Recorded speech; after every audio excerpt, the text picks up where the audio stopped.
Welcome to Strain on the Game, the podcast that reveals what it really takes to keep elite footballers performing at the highest level. I'm Stephen Warnock, former Premier League player, joined by physical performance expert Adrian. From training ground truths to the financial impact of fitness, we discuss the often overlooked challenges behind the beautiful game.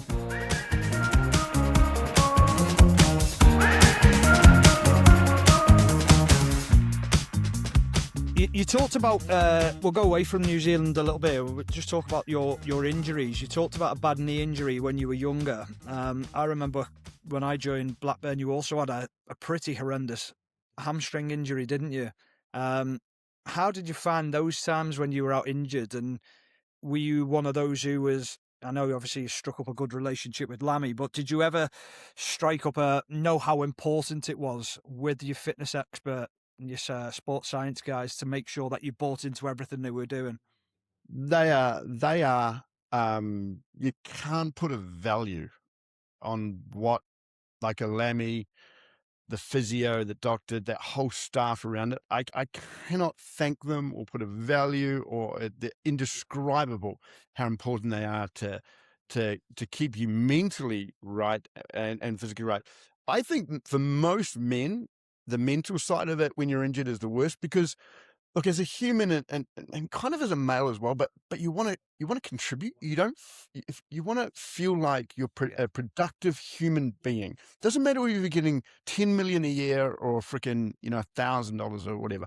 You just want to look like or feel like you're valued and producing and helping the collective. And I think this goes back thousands of years, right? I think this is evolution. I think this is a mind thing that but all males and females, I get it, but males is kind of that kind of hunter gatherer, going out there, like bringing back something, like bringing something to the family, working hard or something like that. And all of a sudden you're alone, you're just alone, and you're not, is devastating. And that was the one thing that really, if I look back now, I don't know what it is, if that they should really help people through that kind of, I don't know if you think about that, Warnie, but that kind of mental side of like, whatever. You just feel helpless. It's horrible. It's a horrible feeling. Yeah. I think the psychology of an injury is arguably as hard as the injury to get over.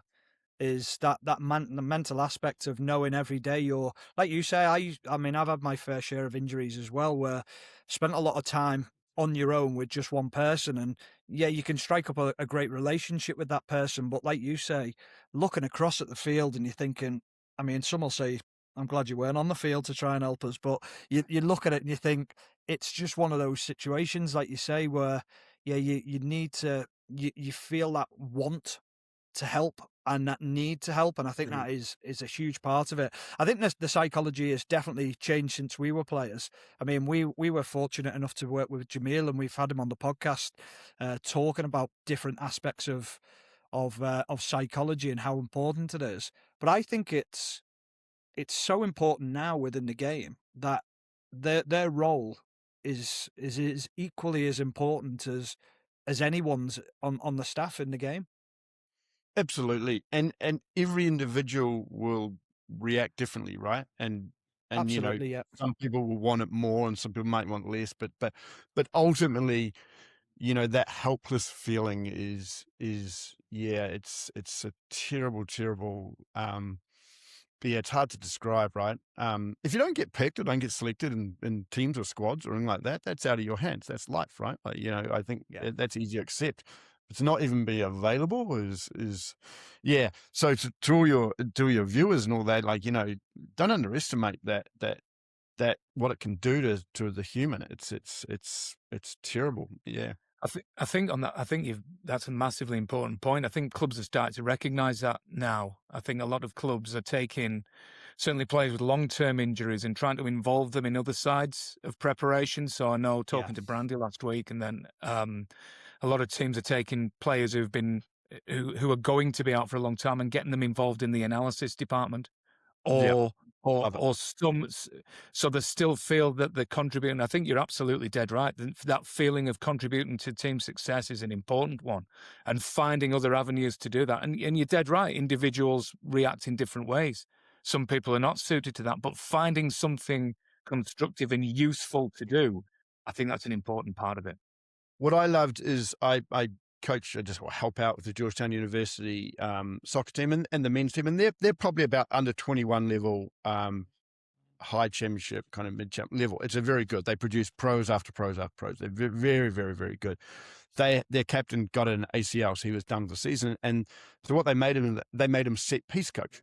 So the assistant coach who did the set piece would help him, and they'd draw them up, but he would deliver to his teammates. And it was the plus minus, right? Like, so how many do you score and how many you concede? But it's a teammate delivering them and asking them to be plus and minus, like score, if you score and make, you like make.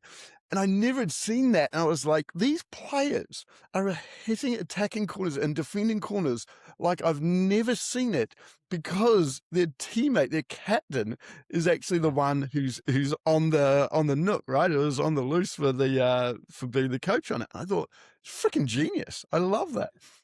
That's good, isn't it? I like that. That's a great idea. Yeah. Well, you just talked about. Oh, go on. Sorry. Yeah, I was just going to say, like, Warnie, if you were saying, like, oh my God, this is the set pieces and it's your kind of, I'd be hitting it you'd be attacking everything, you'd be defending way more, right? Like, it was 100%. Yeah, no, it is. It's a great idea. I love that. That's completely different. But you've just touched on it there about coaching, and you hung your boots up. You mentioned it earlier on at the end of your QPR career, and you literally jumped into a job at Toronto FC. What, 2 days later? Like, what were you thinking? What was the thought process? Well, just I was done. QPR bet Chelsea 1-0 at Chelsea. Stamford Bridge, we all go in the locker room and everybody's celebrating, and I'm sitting there just going, I don't want to be here.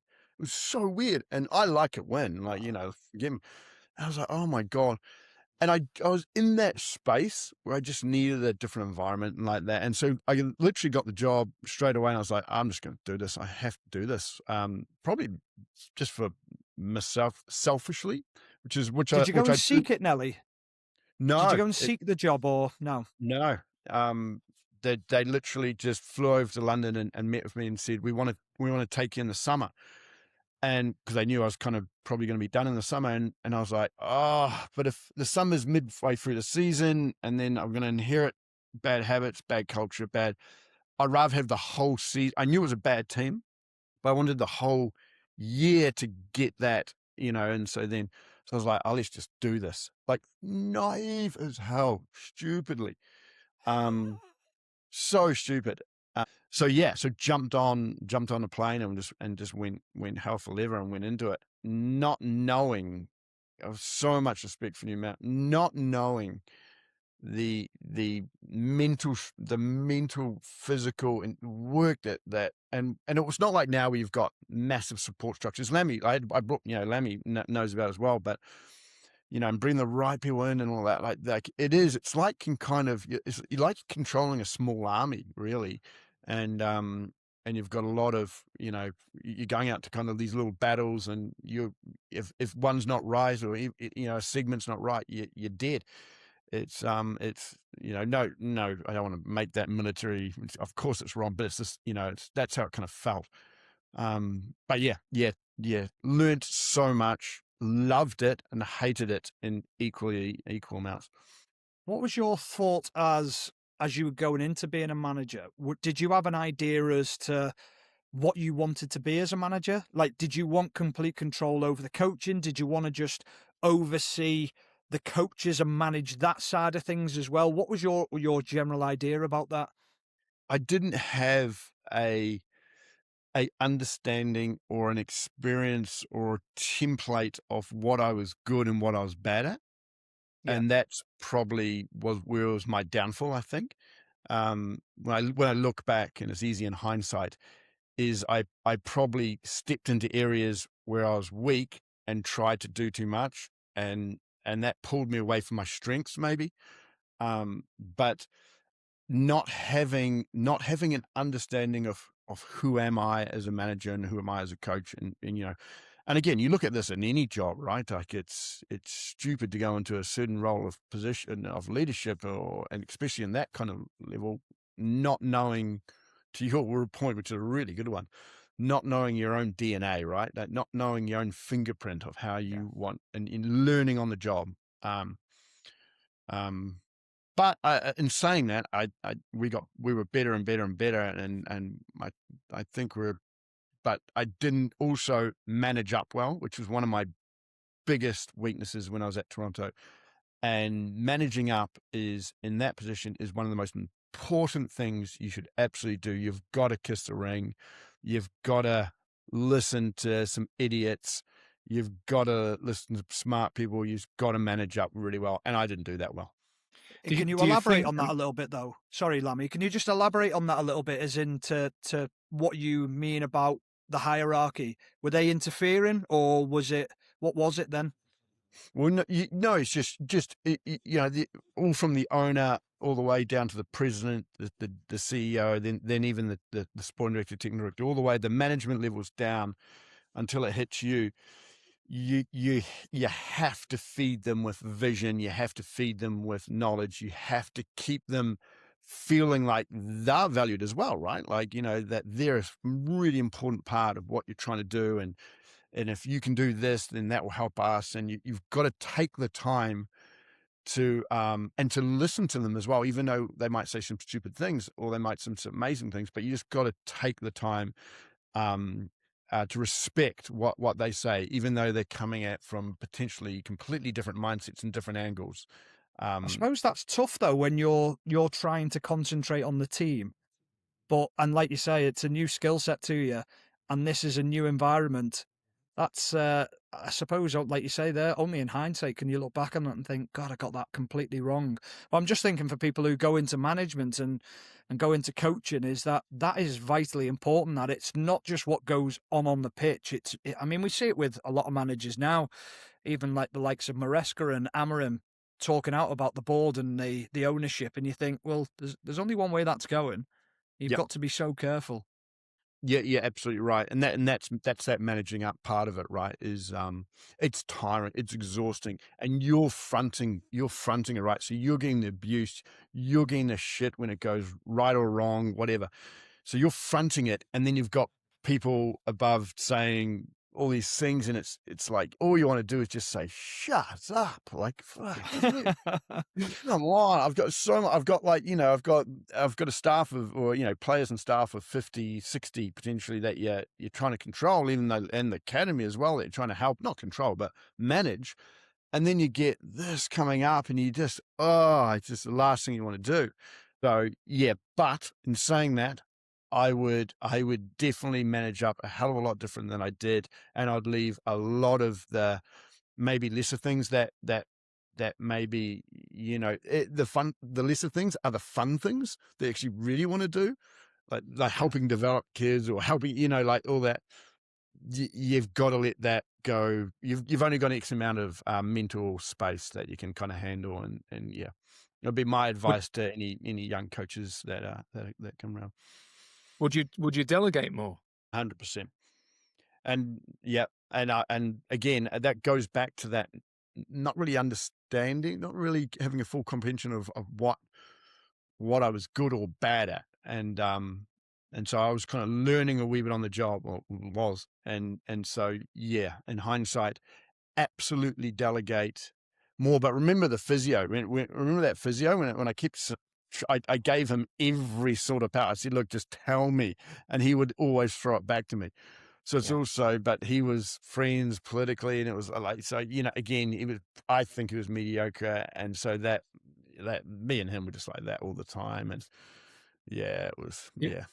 It was a funny situation. I mean, I came in your second season. You brought me across, didn't you? And then looking at it, it was a little bit of, oh, this is different. This is different politically, and it's funny because I look at now the Premier League with you mentioned Amorim there, Warnie, about how Nelly talks about managing up. You've got a president who's there not all the time but regularly. You've got a GM who is there all the time and wants involved in everything and has got opinions and wants everything explained and won't take, well, we're just doing it this way and I'm the head coach and this is... And I'm looking at Nelly thinking, what the fuck are you doing getting involved with all of that shit? And he had to, he had to. I was like, what? What are you doing? What are you doing, mate? Just can relax. Take the team. Remember the day we were like third with a couple of games in hand. This is when when I took over, they were last by a country mile. In 18 months, we're third with 2 games in hand as well, and we lost a game. But the night before, the GM came out and said, "Third's not good enough. I'm a winner. I know how to win. We should be first. This is not good enough." The night before the game. Wow. And so the GM goes into the papers, right? So we lose the game, and the media were great. Like they knew exactly what was going. I was mad. And then the guy goes, so the GM was obviously a winner, and he wants to be first, and this is not going to help, right? You've just lost, and the GM's done nothing, right? He's a nice guy, but he's just done nothing. So it was like, oh, well, I played in the Premier League. I played in FA Cups, Carling Cups. I played in 3 Confederations Club, 2 Olympics, World Cup. I've won this league as a player of the MLS. And he kept saying this game was a must-win. He's like, I think I know a lot better than the GM what a must-win game was. And wow, I just knew then I was in big trouble. I think I walked into the office, right, Lemmy. I said, "Oh, guys, I think we're done." Did you? Yeah. I was in that office watching the press conference live with the goalkeeping coach, who was this thick Glaswegian accent. And when you said that, I know what it takes to win, and he doesn't. The goalie coach said to me, "Get your crash helmet on, Lammy. It's about to get bumpy." But it was so stupid, right? It's a stupid thing to say. I bet, yeah. I mean, it wasn't a mature thing. It wasn't. It was, the media are great to just they know there's a little weakness, and they want responses like that, right? Because. And I bet, and I watch managers now, even the top class managers who can deflect and then there's some that just can't handle it. They just go and I'm like, oh, take me back to that time where yeah, I totally understand. So that little outburst, can I get an apology for that as well? What because for? I think I was on my way to Toronto, wasn't I? Oh, you were too, probably. Exactly. I was on my way. You'd called me and said, "Do you want to come?" And I was like, "Yes." You were like, "I want this changing room sorting out. I need a good professional to to set the standards. You'll be perfect for us." And I was like, "Fucking Toronto. Yes, please." You absolutely dodged a bullet. So look at you now, Warnie. If you'd gone to Toronto, you'd probably it could have been a whole different ball game. It was a woo moment that you dodged. Just so you know, Warnie, so when he did the press conference at 5 p.m. on the Saturday, we were gone by 11 a.m. Sunday morning. Oh, right. Okay. Wow. Bloody hell. So what would you do differently, Nelly? What would you do differently then?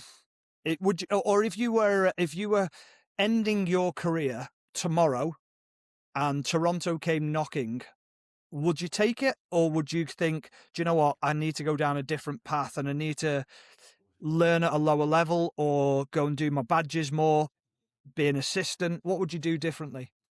Well, I wouldn't have done anything differently in sense of taking that, because that was a look. I get the question. The question's, the perfect answer is yes. Maybe you should have gone into an academy and taken the under 21 team or something, or under 18s, and found out what your DNA is, and et cetera, et cetera. But then also, like, if I decided to coach again, I'd got 10 years of experience just banged in there in that 2 years. Like I learned everything. I would Well, have been the one thing I'd say, Nelly, is I don't mean that as in like you should have done that. I just think sometimes the opportunity is too great at times to turn down, and you got to take it. And I think that's like, even like with Liam Rossini now, who's gone in at Chelsea, I think he's probably thinking, I could do with a little bit more experience, but that might never happen again. I might not get that opportunity.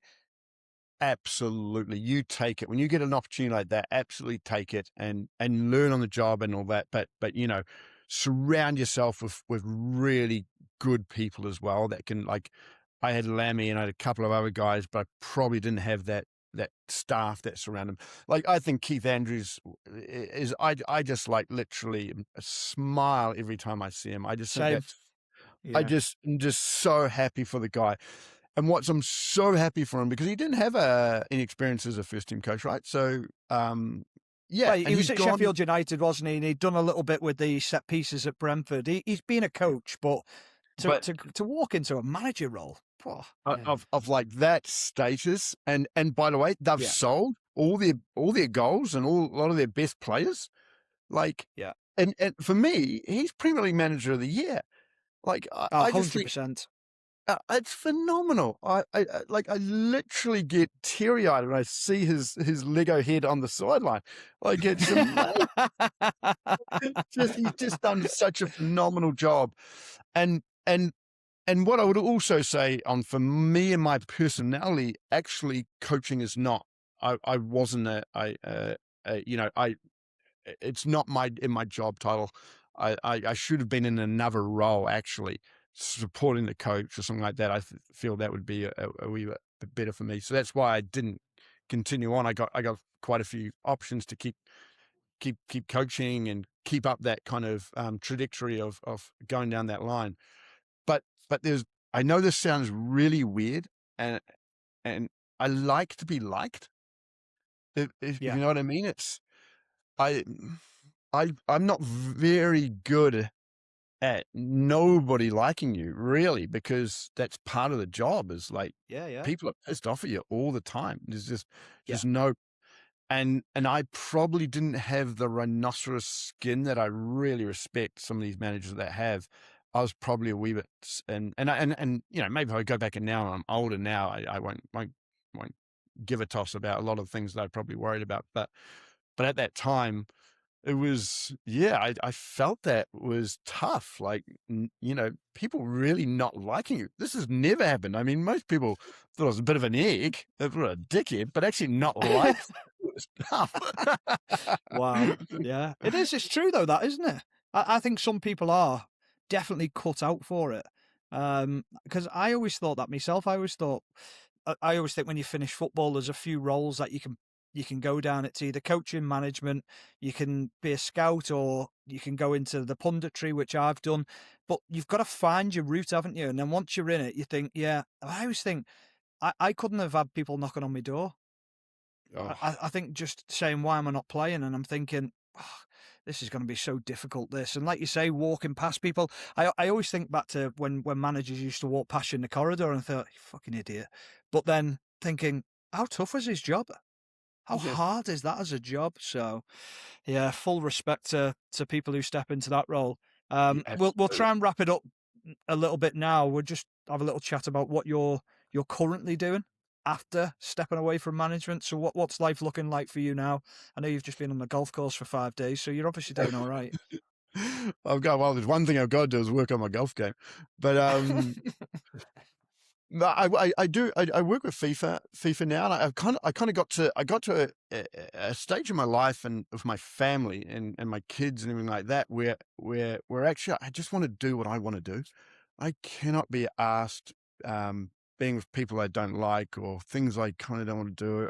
And so I really fell back in love a wee bit with the game, and I wanted to get back in, but I didn't want to go into a club because then you're down a vortex, and it's well, you guys know how difficult that is. And so the FIFA role kind of turned up, and I met Arsene Wenger on a few of the FIFA trips, and by the way, I thought Arsene was an absolute wanker when we were playing against Arsenal and all that. I thought, what a dick. Like, yeah, successful, but I was like, nah, dick. Whoa, man, was I wrong. Like, it's literally like speaking to Yoda or like a Jedi Knight. Brilliant. He's such an amazing human being.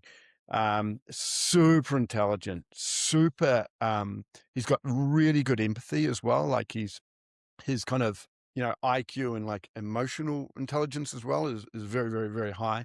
And he's got a brutal side to him that you can just tell when when he wants to go, he'll go. Like there's this phenomenal, and he's got amazing vision for the world game that, he doesn't want, like, the World Cup. Let's look at the World Cup and let's see who's pretty successful. It's pretty much South America and Europe, right? Like that, and that's it. And that's who won it, or that's gone the semifinals and that ruins the game.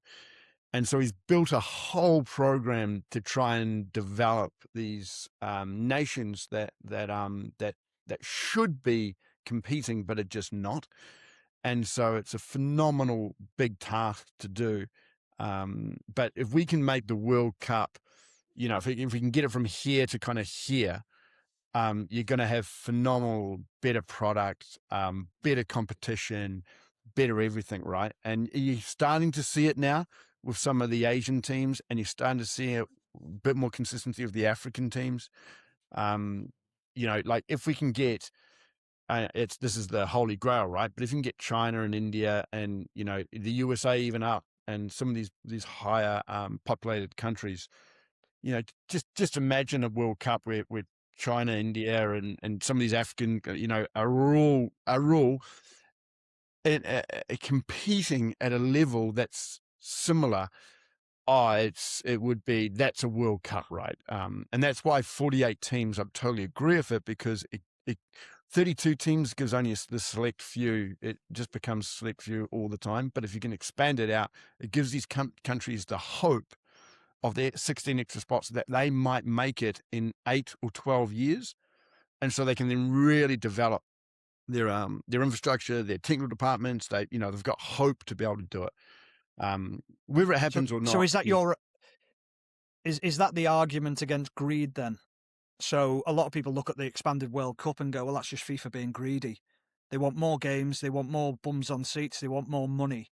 But then is your argument back that those more bums on seats, the more money, will then get redeveloped and put back into grassroots to actually provide the lesser nations with a better chance to progress? That's why the 48 teams were put in. It was decided so that, if we didn't have 48 teams, maybe Norway doesn't make it, so we'd never see Aaron Haaland in a World Cup. We never saw Ryan Giggs. We never saw George Best. We saw some of the world's greatest players actually never come and play on a World Cup. But the main thing is when, yes, more money comes in and more money is distributed. If you've got 48 teams, you've got 16 extra teams, you actually think there's a hope. You're now one of 4 countries that can make the World Cup. You can now use that money in the appropriate ways to build your technical departments, your whole youth development, to potentially get that. That's why there's annual under 17 World Cups, is so that, and there's 48 teams in these under 17 World Cups, so that they can start building young to go to a World Cup. And then when we all know that the successful countries are the ones that start developing their players from the age of 12, and they start going, and if you start at 16, you don't make it. It goes through the whole of the national team programs. So yes, and by the way, the byproduct of it is, to your point, yes, more commercial uptake, more bums on seats, more media, more TV rights. but it all gets, they're a non-profit organization. It all gets distributed back to the 211 countries to then rebuild again. So, yeah. So from an ex-player's point of view, one thing that we speak so much about on this podcast is overplaying, too many games. So what is your argument towards that then? Because for me, being an ex-player, I look at injuries, but I also look at the quality of the game when players aren't at their physical best. Yeah, look, it's the biggest argument I really see both times. Like, look at during the 70s and 80s, the average player was actually playing, in the bigger leagues, close to 65, 70 games with cup competitions and like that. Not very different to what they're playing now. Are they traveling and all that as much? No. But they didn't have the recovery aids and the support staffs and everything like that. Is the game faster and everything like that? Yeah, obviously, like that. But then are they protected as much as they back then? No way. So it's a real difficult one.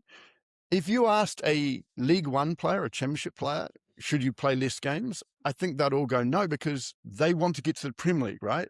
Or the lower league players want to play as many games as possible so they can prove themselves at their quality. So it's only the guys at the top, right, who are earning the big money and are the ones that seem to be most vocal because they're at the top of they're at Everest. But what about all the people around the world who don't play enough games to get that exposure?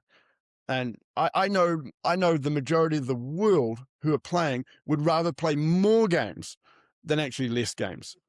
But when you're at the top and you've already made it and you're making 300,000 or 200,000 a week, you're okay, right?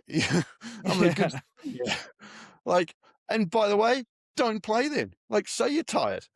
But they're not going to, because they want to keep playing and they want to stay at that top. So it's a real difficult one. So a lot of people come out and say, okay, we'll play less games, but less games means less revenue. So we'll just cut the wages or salary cut the wages, or you get paid less, but you play less. No way they're going to take that, are they? So it's like, it's a real difficult one. Yeah. But I understand. Just on that one, we've given FIFA a little bit of a kick in sometimes on this podcast for the number of games and everything going up and the financial aspects of things. What are your thoughts on the Club World Cup, the one that's just been and where it's going to go in the future? Well, Chelsea in there? How many games did they play? 6 or 7 games, was it? No, I can't remember. To win it, made 7. 7 games in a pre-season kind of environment where they probably would have toured America anyway, right? Or they probably would have toured Asia or whatever. Made just as much money as they did literally than winning the whole of the Champions League over playing over the whole year, right? Yeah. So every owner is loving it, is buzzing it. Every they think they don't want to make it every 4 years. They want to make it every 2 years. So they're trying to get it. The problem is trying to get the $1 billion prize money, and it goes all to the clubs and all to all the clubs around the world. Actually, it gets figured out, and there's it's just so everybody wants it. That's no problem. It's just where do you find $1 billion? The Saudis obviously they paid up for this one, which was again. When people go, oh, Saudi comes in, Saudi this, Saudi that, but they don't turn away when they get handed a check. It's kind of ironic. So, yeah. Look, I was a big fan of it. I was doubting it, but when I was there the whole time, and it was pretty awesome. I thought the football was really good under difficult circumstances, with the heat and that. But that's just you're getting everything ready for the World Cup, so that's going to be what it's like in the World Cup. Yeah. Look, the downside is do teams, because they have to go high intensity all the time, but only really 2 teams played 7 games, right? 4 teams played 6. 8 teams play 5, right? So it's not that many games. And if you're in a competitive team in preseason, you're going to be going hard. to try and get a spot in the start. So I don't know. I hear different arguments from everywhere. Yeah, I think it's interesting because I think a lot of obviously the Brazilian teams that entered the competition, a lot of the players actually got sold off the back of it because it was a shop window opportunity in a competitive nature where usually the Club World Cup, you would have probably one game leading into it, 1 or 2 games where it wasn't really that competitive. So I think it's been positive in that respect. My big thing is that a lot of it seems to, and I suppose it's life in general, a lot of it just comes down to money. In terms of what you say there is that the prize money's big, it gets filtered back down. However, as long as it is getting filtered back down and other clubs are making from it in the right way, then I suppose you can't begrudge it and you can't deny it. Like we've spoke about it on here, it's actually a really great way to have your pre-season. I think the big problem is that, and I know it's going to change, is that the MLS have got to alter their season in the next couple of years, isn't it? Maybe next year, where they fall into line with the European League. And I think that's the most important bit, is that all the leagues align and they all fall into suit. And then you can actually manage this Club World Cup a little bit better in terms of over the course of your pre-season. Yeah, I totally agree. And if it wasn't for the Brazilian teams being in season and firing, because they were in season, they made it really competitive. And because they were used to the heat, they were used to, if they weren't there, it would have been a very, very one-sided, right? Like it would have been very the big clubs would breeze past everybody else pretty comfortably. So they brought the fans, they brought intensity, they brought, to your point, that they saw it as a market to be sold. Like everybody thought it was. So yeah, so look, it's remember, it's the first edition as well. Like we're not going to get, they're not going to get everything right. It's going to be, so anyway, I thought it was pretty cool. Trump loved it. He got to lift the trophy. So yeah. Speaking about that, were you at the, we did an episode on the World Cup draw. Were you there? Yes, I was there. I loved it. I thought it was brilliant. I got to see Andre Bocelli live. Like, is that the only bit you liked? The other bit I liked was Shaquille O'Neal's like massive hands trying to open this tiny little ball. Like, it was like bananas, like trying to like this little. That was quite funny as well.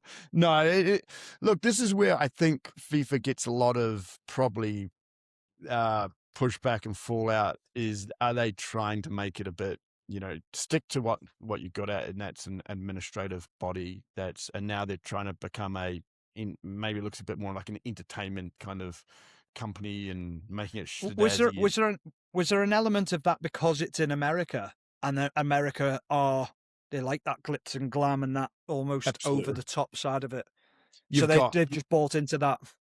You've also got the American president, the Canadian president, and the Mexican president there, the three of them together. You want to make it an event where it's enjoyable. You're absolutely right. A Swiss FIFA typical draw would have bored the living daylights out of the majority of the people there. Let's just say that. Yeah, so that's true. Yeah, wherever it falls right, like you just want to know, like, it's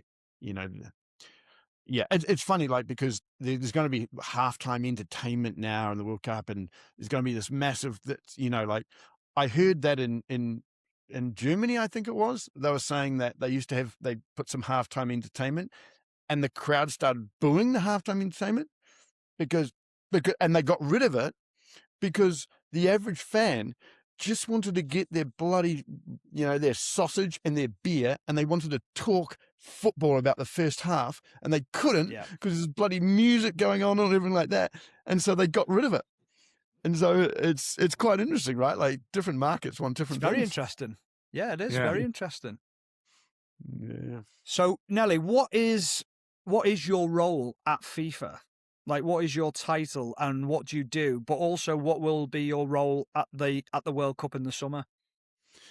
So I'm a high performance specialist. So I go into certain countries and help out with pretty much. You specialize from 12 to 16. FIFA did a big white paper over COVID.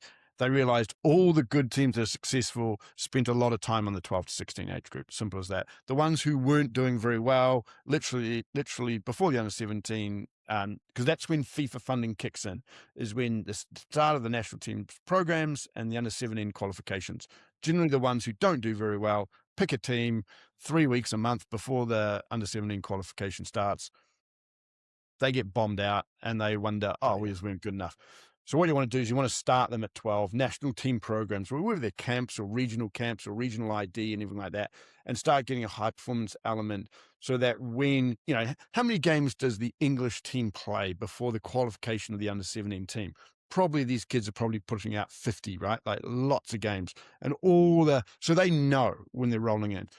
Some of these teams don't. So we're trying to create high performance environments from the age of 12 to 16 to create a runway so that when the qualification starts, they have got a lot of miles or a lot of high performance elite trainings under their belt so they can maximize their potential. So will you have a role at the World Cup then, or is yours just preparing teams for the World Cup, or are you going as a bit of an ambassador as well for New Zealand? It'll be more for New Zealand, an ambassador role and all that kind of stuff, because by then we're done. By the senior team, you're kind of done. But what you hope is the fruits that you do now at the 12 to 16 age groups will flow through in 8, 12 years time, right? And we've found that most successful national teams, their players do come through their national team programs consistently. A large number of them consistently go through. And so, and sure, you've got maturation differences and players come from, left, right, and center sometimes, diaspora and et cetera. But the ones who do well generally have that runway of international games and from under 17 and under 2023 all the way up. So, and England's showing it right. All of a sudden, England their youth teams started to win, right? And now what are we seeing now? England have now all of a sudden been to semi-finals and the finals of the last X amount of major competitions, right? It's not rocket science.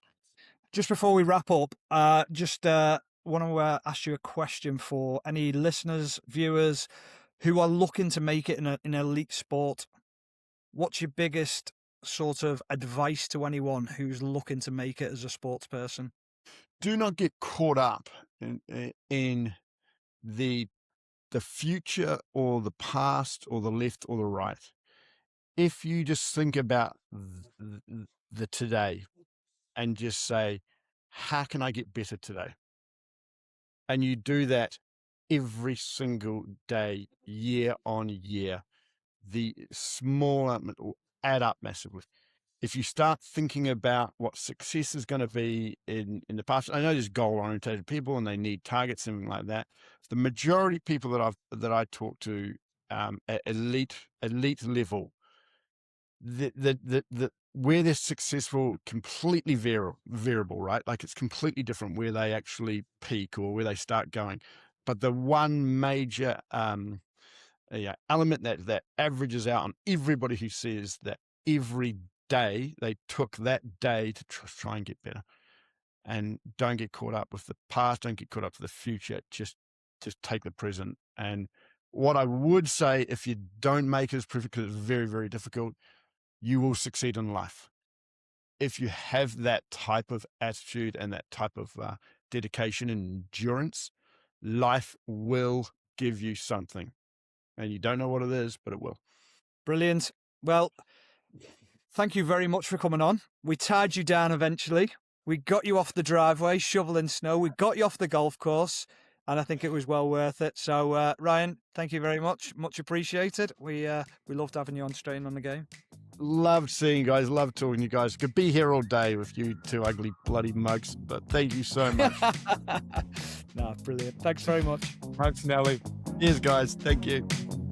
Follow us on social media and YouTube at Strain on the Game. Subscribe, like, and follow.